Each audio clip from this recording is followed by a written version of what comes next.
Imagine how your country would react if tomorrow, without warning, your sitting head of state was arrested, handcuffed, and led straight to his cell. Would it be condemned as an outrage, celebrated as a long overdue step to restore justice? Would it prompt a constitutional crisis or a coup, or perhaps a Nobel Peace Prize for the brave prosecutorial team that saw it through? Whatever the answer, we'd be willing to bet that the people of your country probably wouldn't just take it in stride, and unless that is your country is Peru, where the past several years have been defined by a political crisis so tumultuous, so enduring, that it makes most countries' domestic politics look entirely tame by comparison. Since 2016, none of 6 short-tenured presidents of Peru have made it to the end of even their first term, and now things appear to be heating up even more. In today's video, we'll be diving into the Peruvian political crisis, how things got this bad, where the situation is now, and what, if anything, can be done to right the ship.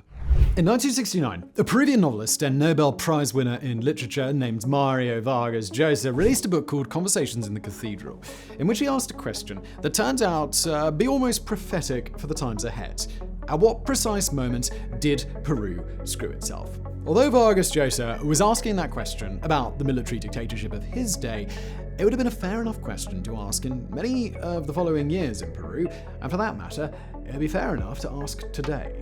Although the country's entire political history is a bit beyond our ability to cover in just one video, suffice to say that Peru has had more than its fair share of dictators, each of which came with their own cast of shady secondary characters. In fact, the modern political crisis in Peru traces its roots back to one of those dictators named Alberto Fujimori, who was elected president of Peru in 1990 after beating the aforementioned Mr. Vargas Llosa to win top office. Fujimori emerged as a populist outside candidate, running largely on promises to deal with an insurgent group known as the Shining Path, a communist guerrilla organization that's been active in Peru since the 1970s. Now, Fujimori's own years in power were an entirely different flavor of crazy, so, let us know if you'd like a separate piece all about that. But the now former dictator is also centrally important to understanding the crisis that's ongoing today. See, when Fujimori led a crackdown on Shining Path, he did it by making a couple of key changes inside Peru, getting rid of many of the democracy-style checks on his power, and undertaking a ruthless campaign of state-sponsored violence towards Shining Path and ordinary citizens who were deemed to be sympathizers. This created a culture that still persists strongly to this day, in which the Peruvian government tends to take really poorly to criticism or conversations on reform, and the entire nation is strongly politically polarized. Fujimori's own daughter, Keiko, will be critically important throughout this video as a representative of the so-called Fujimorismo political movement, which still celebrates Fujimori's stabilizing impact on the Peruvian economy. In the years since Fujimori was forced to flee Peru in 2000, the country's political structure has suffered continual aftershocks from his reign. The president that followed Fujimori, Alejandro Toledo, has long avoided corruption charges in Peru by fleeing to the United States, and as a matter of fact, Toledo returned to Peru to face charges on the day that we actually started putting together the script for today's video.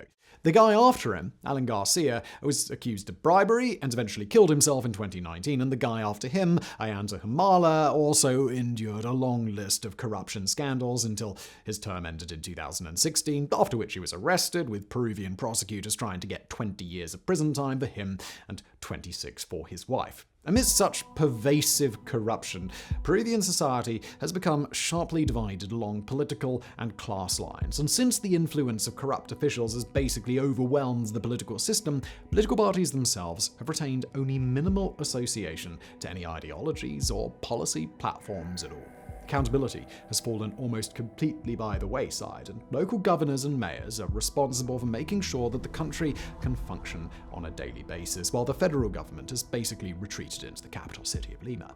But all of this is really just the setup for a series of crises that really took off in 2017. By that time, Peru had elected a new president, Pedro Pablo Kaczynski Godard, known in Peru as PPK. In his predecessor's administration, and yes, we do mean the predecessor, looking at 20 years of prison time, PPK had served as both Prime Minister and the Minister of Economy and Finance, so it was easy to see how he might be a bit of a shoo-in for the presidency. He narrowly beat Keiko Fujimori, the daughter of the former dictator, and he actually did a couple of cool things. He granted state support in helping to preserve indigenous languages in Peru, and took a stand for women's and LGBT rights. But this had the side effect of pissing off quite a few of his more conservative supporters, especially the ones already elected to the government in Lima. Things came to a head in September 2017 when PPK's education minister was censored by Congress, which was, at the time, controlled by Keiko Fujimori and her political party, Popular Force. No doubt salty over the fact that she wasn't president, Keiko Fujimori would go on to censor the replacement education minister too, and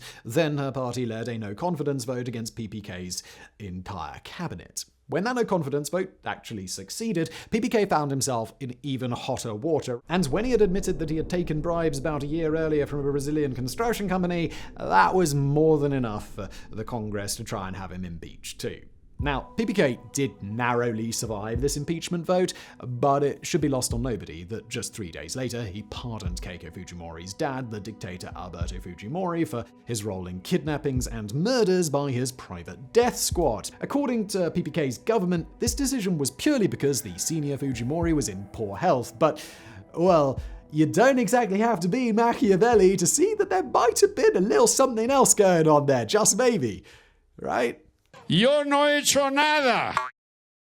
Look, regardless though, PPK got a little bit less out of the deal than he probably wanted. He was impeached a second time, this time by the opposite side of the aisle, who were disgusted by the attempt to pardon the former dictator. During this one, some new scandals dropped as well. PPK was revealed to have accepted more bribes, and Alberto Fujimori's other politically involved child, his son Kenji, was revealed to have been trying to backchannel in order to keep PPK in power. As for why the Fujimoris now wanted PPK to stay in office, well, PPK had only survived that long with their help, and, well, it's good to have favors in politics. But PPK was forced to resign, and his vice president, Martin Vizcarra, was welcomed to office in early 2018.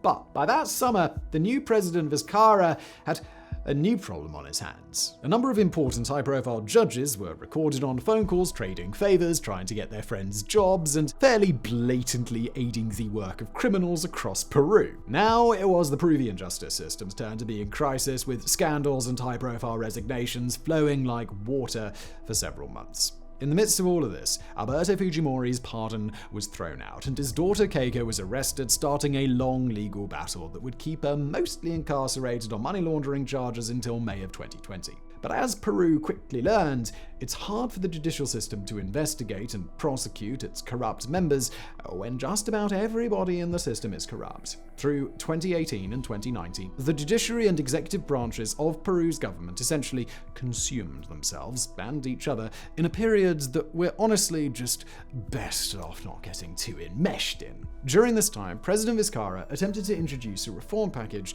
that would create far stronger checks and balances in the Peruvian government, as well as a list of badly needed legislative overhauls, but several opposition parties were able to band together for long enough to keep these overhauls delayed. Frustrated with the opposition, Vizcarra invoked a constitutional rule that allows Peru's president to dissolve the Congress, which obviously Congress wasn't exactly thrilled about. Although the Peruvian public largely did support the move, the legislature refused to recognize it and declared that they would suspend Vizcarra and name his vice president as interim president. That resulted in a full-on constitutional crisis, even though the vice president ultimately chose not to play along with the legislature, and snap elections led to a major reshuffle in the Peruvian legislature. But it probably shouldn't be a surprise.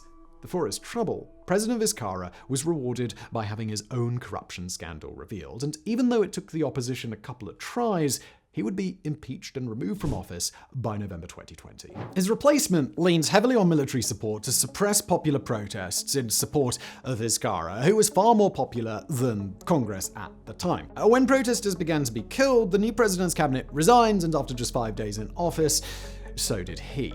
The next president formed a provisional government, just hoping to hold Peru together until the regularly scheduled popular elections of 2021 a few months later, and to his credit, he was able to do the job. In April of 2021, a long list of candidates made their bid for office, including Keiko Fujimori, who was fresh out of jail. Fujimori would become one half of the second round elections, where she would gain 49.87% of the popular vote, just millimeters from finally gaining office. But the man who narrowly defeated her, Pedro Castillo, was the real star of the show, and the one who would make Peru's difficult situation a whole lot worse. Wearing his trademark straw hat and representing his rural heritage, Pedro Castillo was a far cry from who the Lima elite had expected to be dealing with after the election, and his rise to power had absolutely not been anticipated. Castillo was a labor organizer, actively working with the teachers' union, and after a successful strike in 2017, he began to accrue political capital in populist circles.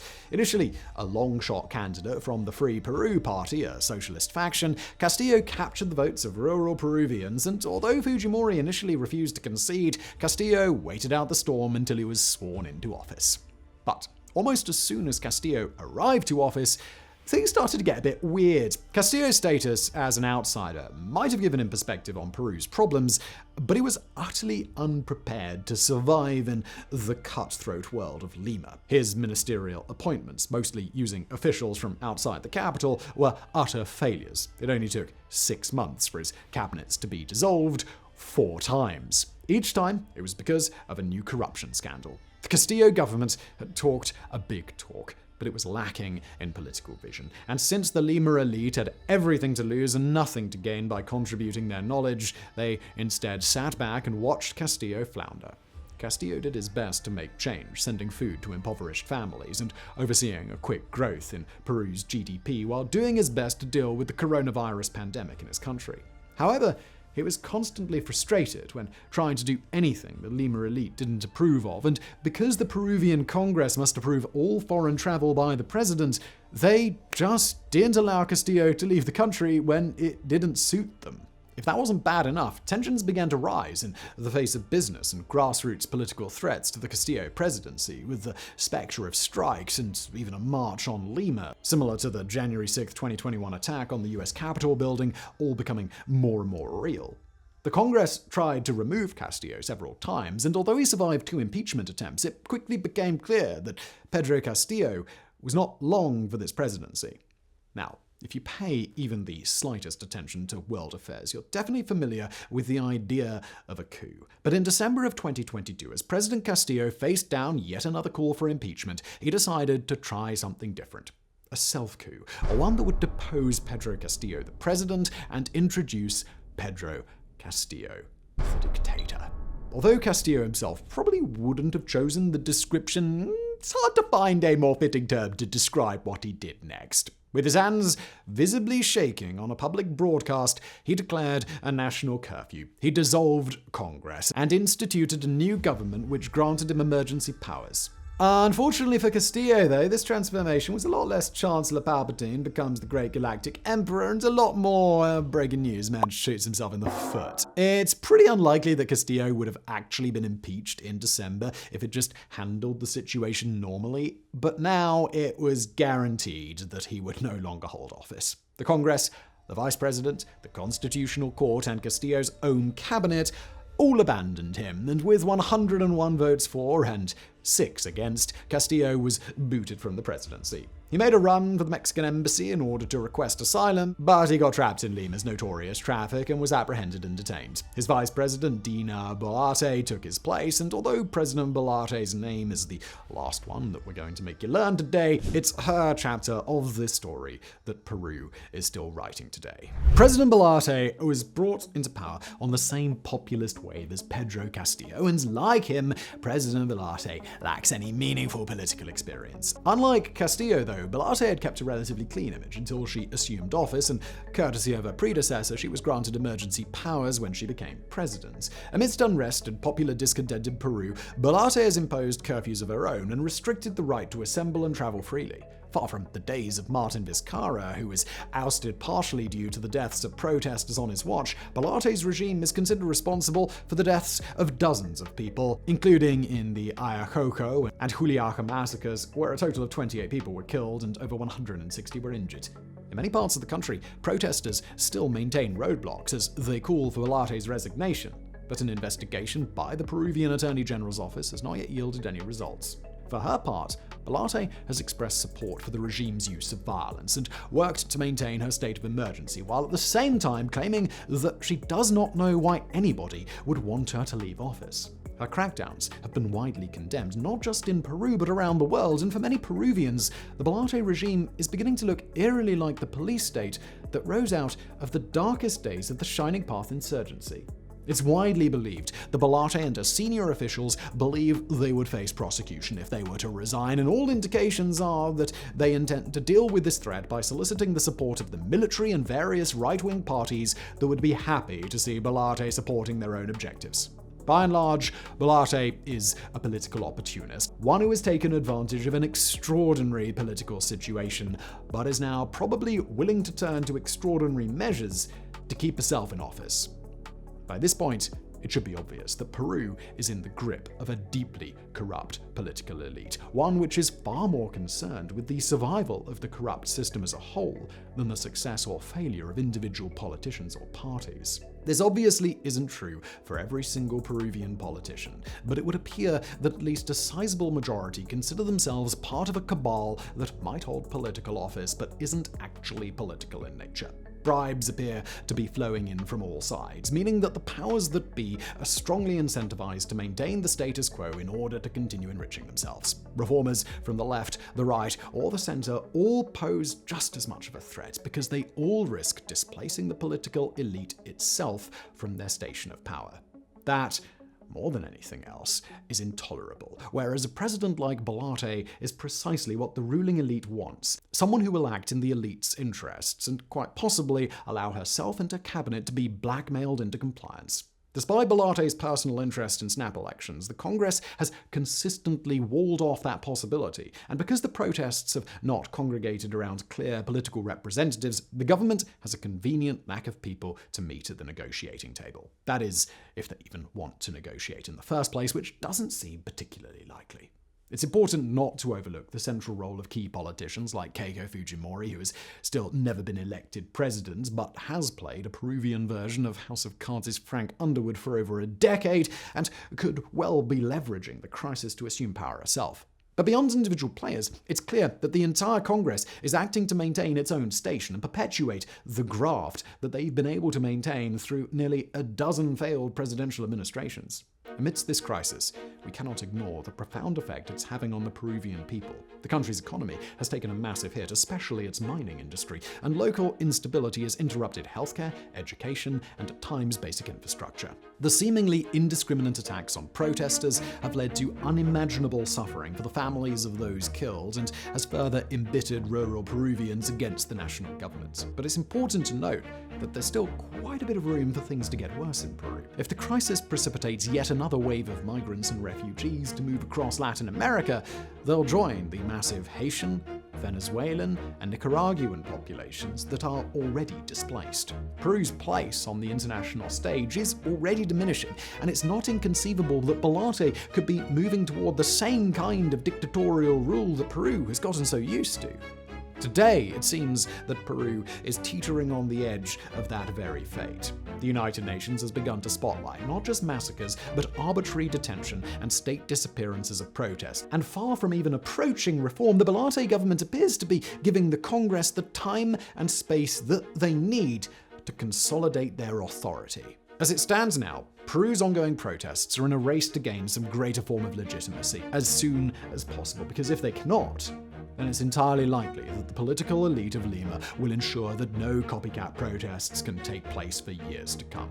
Peru is at a turning point, and even despite the massive unpopularity of the Batte regime, the importance of popularity will begin to sharply decrease as authoritarian rule becomes stronger. Whether or not that happens, whether or not Peru is backsliding towards yet another dictatorship, well, only Peru can decide that now. The rest of us will just have to wait and see whether corruption in Peru might finally be defeated, or if corruption itself will win the day.